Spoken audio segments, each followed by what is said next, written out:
فرقے گروہ یہ حسد کی بنیاد کے اوپر معرض وجود میں آتے ہیں، تو جماعت کے ساتھ جڑے رہنے والے پاک اور صاف دل لوگ ہوتے ہیں، اور وہ کسی سفلی یا سطحی مفاد کی وجہ سے یا کسی کے حسد کی وجہ سے الگ رستہ اختیار نہیں کرتے، وہ جماعت کے ساتھ جڑے رہتے ہیں۔ اللہ کے محبوب علیہ السلام نے ارشاد فرمایا کہ جو سواد اعظم ہیں ان کے ساتھ وابستہ رہو، جو ان سے بچھڑ گیا وہ جہنم میں چلا گیا۔ بلکہ فرمایا شیطان جو ہے وہ بھیڑیے کی طرح ہے، جو بکری الگ ہوتی ہے اجڑ سے تو بھیڑیا اس کو اچک لیتا ہے، اگر کوئی الگ ہوگا تفریق کا راستہ ڈھونڈنے نکلے گا، پھر شیطان اس کو راستہ دے دے گا، پھر نتیجہ یہ ہوگا وہ الگ گروہ اور الگ فرقہ الگ جماعت بنا کے بیٹھ جائے گا، اور جو حقیقی جماعت ہے سواد اعظم ہے اس سے وہ بکھر جائے گا، اور تفریق، تشدد، اختلاف اور باہمی جو ہے وہ لڑائی اور جنگ و جدل کا ماحول پیدا کر بیٹھے گا۔ اس لیے ہمیں اپنی زندگی میں ہمیشہ مزاج میں صلح جوئی رکھنی چاہیے، بات بات پہ بگڑنا، ہر بات پہ اختلاف کرنا اور الجھاؤ پیدا کرنا، بعض لوگ اس کو تحقیق کا نام دے کے ہر وقت ہی جو ہے وہ عجیب کیفیت میں رہتے ہیں۔ بعض کا جماعت کے مفاد کے لیے کوئی چیز چھوڑنی بھی پڑتی ہے جس کو درست سمجھا جاتا ہے، اور اس کی سب سے بڑی مثال اللہ کے محبوب صلی اللہ علیہ وسلم کا اپنا عمل ہے۔ آقا کریم نے فرمایا عائشہ میرا جی چاہتا ہے کہ کعبۃ اللہ کی تعمیر طرز ابراہیمی پہ کروں، لیکن میں یہ سوچتا ہوں کہ تیری قوم کی عصبیت نہ جاگ پڑے، یعنی قریش کے دل میں یہ بات نہ آئے کہ یہ ہماری خاندانی جو تعمیر ہے اس کو توڑ کے ایک نئی تعمیر انہوں نے سامنے لائی ہے۔ اگرچہ بات کسی ایک آدھ شخص کے دل میں آتی اور وہ اس کو دور کرنے کی کوشش کرتا، لیکن اس کے باوجود حضور علیہ السلام اس سے بھی بچے کہ کہیں اس میں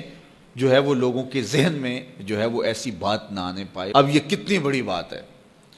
اگر ہم لوگ اس بات کو سمجھ لیں تو یہ بات بات پہ بگڑنا، جھگڑنا، جنگ و جدل، لڑائی اور باہمی تشدد، افتراق اور کیا کچھ ہے، اور جو اس وقت ہم کر رہے ہیں پوری دنیا کے اوپر، مسلمان آج دیکھیے شام کے اندر جو کچھ ہو رہا ہے، اور ہم آپس میں جو ہے وہ باہم دست و گریبان ہیں۔ ہم چھوٹے ہوتے تھے تو وہ ایک کہانی پڑھتے تھے کہ ایک تھا تیتر ایک بٹیر، لڑنے میں تھے دونوں شیر، لڑتے لڑتے ہو گئی گم، ایک کی چونچ اور ایک کی دم، دونوں کو نقصان ہو گیا، ایک کی چونچ جائے گی اور ایک کی دم جائے گی۔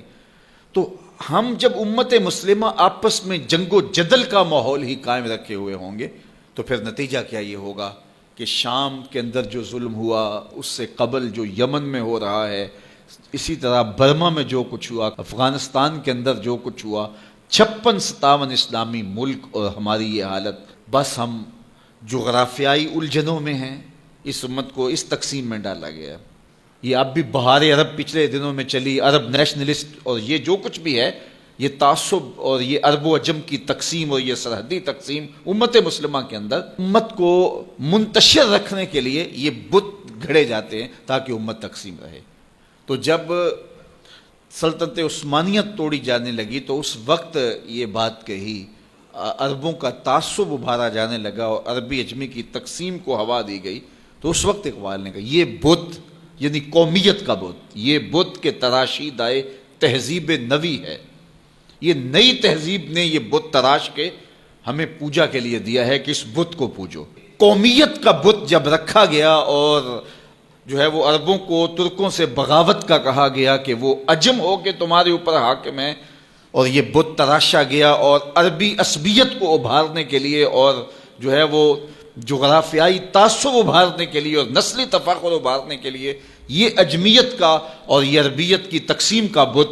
یہ قومیت کا بت جب تراشا گیا تو اقبال کتنا زیرک شخص تھا، اس وقت کہا تھا کہ یہ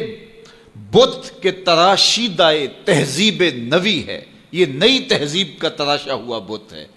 اگر اس کی پوجا پاٹ شروع ہوگی تو ہوگا کیا؟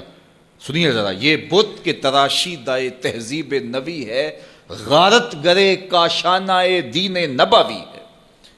اس بت کی پوجا کا مطلب یہ ہے کہ تم دین کے کاشانے کو غارت کر رہے ہو، دین کی عمارت اپنے ہاتھوں سے ڈھا رہے ہو۔ تو پھر ہمارے لیے میسج کیا ہے؟ تو اقبال نے میسج دیا، بازو تیرا توحید کی قوت سے قوی ہے، اسلام تیرا دیس ہے تو مصطفی ہے،